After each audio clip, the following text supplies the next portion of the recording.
Muito bem, doutor Eduardo Rolo conosco aqui nos estúdios da Rádio Auriverde. Hoje nós vamos falar de qualidade de sono e também sobre o ronco. Doutor Eduardo Rolo, seja muito bem-vindo, uma ótima tarde para o senhor. Ótima tarde a todos, muito obrigado mais uma vez, Léo. Doutor, muitas pessoas dizem que dormem 8 horas por noite, mas ainda acordam cansadas. O que pode causar isso do ponto de vista odontológico, doutor? Olha, Léo, na verdade, do ponto de vista odontológico, provavelmente a pessoa deve ter algum distúrbio do sono relacionado à odontologia de uma forma mais específica. Em geral, é bruxismo do sono, o apertar, o ranger de dentes, gera uma fragmentação do sono, gera uma quebra na arquitetura do sono, não necessariamente a pessoa desperta, mas como ela exerce uma atividade neuromuscular, mastigatória, rítmica durante a noite, isso gera uma fragmentação do sono pelo apertamento, pela contratura da musculatura da mastigação, comandada de maneira central pelo cérebro, e isso pode, então, fragmentar o sono e você dormir a quantidade de horas ideal, que é de 7 horas e meia a 8 horas, e mesmo assim acordar com uma sensação de que o sono não foi reparador, que não teve descanso. Além disso, existem outros distúrbios que também estão relacionados à odontologia, mas, de uma maneira geral, estão relacionados com a saúde, com a biologia do sono, e, por que não dizer, com a saúde de forma geral. Então, os mais comuns são o ronco, a apneia do sono e o bruxismo do sono, mais especificamente relacionado à odontologia. Agora, doutor, o ronco, ele pode ser um sinal de algum problema bucal ou respiratório? E quando é hora do paciente se preocupar com isso? Sim, o ronco é um sinal e é um sintoma de um distúrbio respiratório do sono. Por exemplo, nas pessoas jovens, nas crianças, é muito provavelmente que exista um problema de desenvolvimento crâniofacial, de desenvolvimento da face e da arcada bucal, especificamente dentro da área da odontologia, mas também dentro da área da medicina, por exemplo, pode haver uma questão que envolve as vias aéreas superiores, as vias aéreas por onde passa o ar para você respirar, e envolve muito o médico otorrinolaringologista. Então, dentro da odontologia, isso pode acontecer, mas a verdade é que as coisas não são separadas, né? Então, existe uma inter-relação dessas áreas do conhecimento da biologia e da saúde de forma geral. No adulto, esses problemas podem também se manifestar por questões de anatomia e por questões de formação dessa arcada dentária, e com isso você ter a possibilidade de ter sim mais distúrbios respiratórios do sono, como o ronco, que é sim um grande problema por causa das consequências que o ronco pode levar para a saúde das pessoas. Não só uma noite de qualidade ruim, mas o ronco, por exemplo, sabemos por pesquisa científica já muito bem documentada, que ele aumenta muito a chance para risco cardiovascular, principalmente para risco derrame ou AVC, né?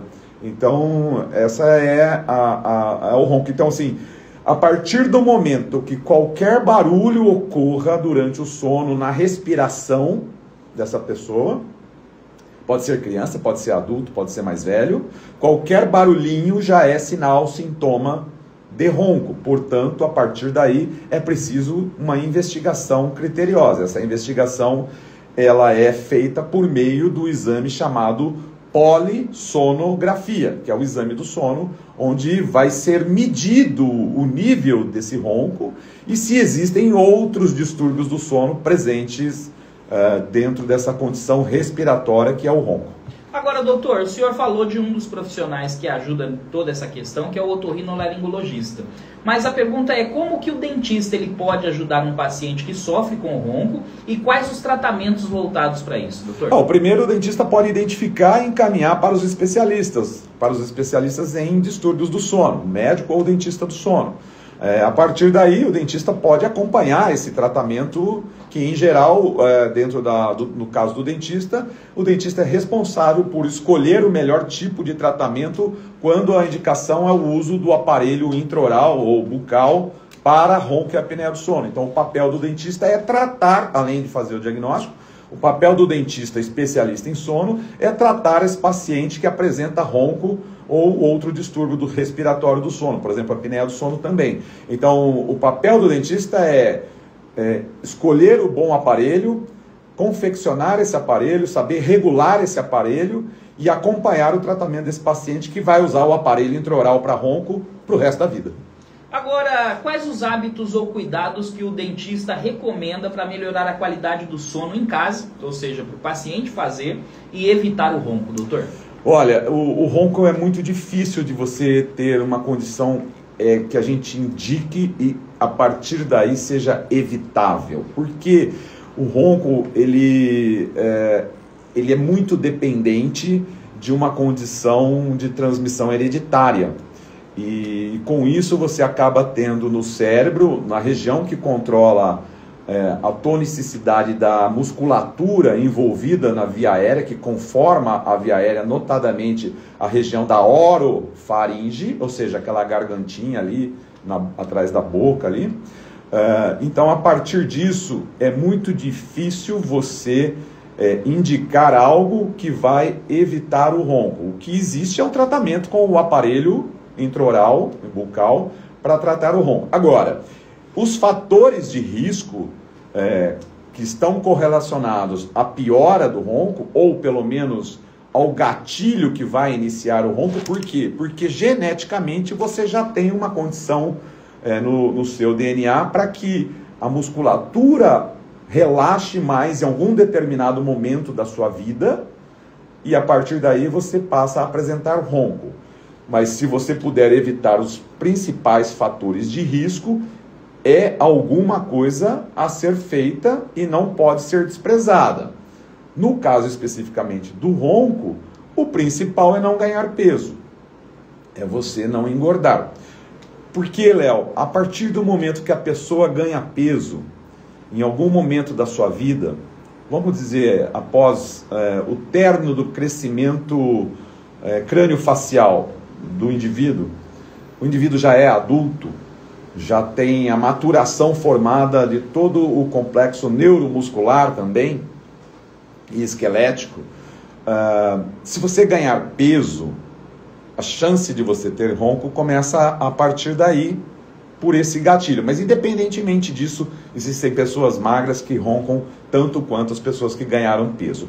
O problema é que, a partir dessa maturação terminada do exoesqueleto, da pessoa em si, e você ganhar peso, você adquire células de gordura, adipócitos, em todo o corpo, mas principalmente no caso do ronco, na região de pescoço e na região da orofaringe, portanto, e depois perder essa gordura adquirida, não é nada fácil. É muito difícil. Então a ideia seria tentar não ganhar peso nunca. Isso ajudaria muito.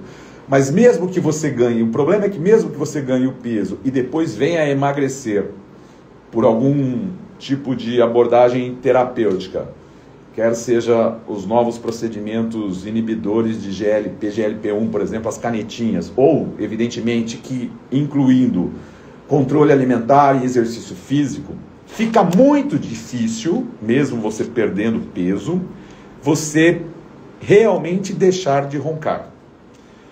Porque existe a questão genética e existe a questão de que você retirar, mesmo após a perda de peso, com esses tratamentos, com essas abordagens terapêuticas, e mudança de estilo, mudança comportamental, no sentido de alimentação e exercício físico, você perder aqueles adipócitos que foram criados para armazenar gordura e o peso quando você engordou, depois você ter que perder esse adipócito na região da orofaringe é muito difícil. mesmo que você perca na região de cintura, por exemplo, mesmo que você emagreça de forma real, mensurável, por bioimpedância, etc., por controle de peso. Por quê? Porque depois que você está adulto, Léo, a sua altura não muda.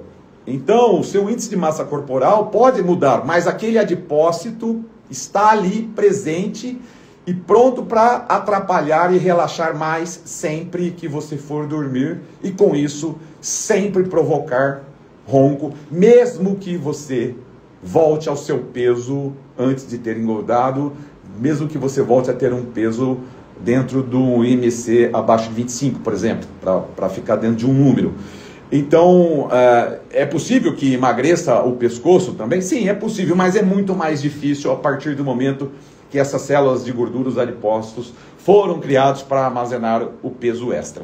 Muito bem. Doutor Eduardo Rolo, como que as pessoas podem encontrar o senhor e conhecer mais o seu trabalho, doutor? Léo, eu uso o Instagram e o YouTube, que é o mesmo nome, é o @dr.eduardorolo com 2 L's. Muito bem, doutor. Até a semana que vem. Obrigado pela sua presença e bom final de semana. Valeu, Léo. Muito obrigado. Boa tarde a todos.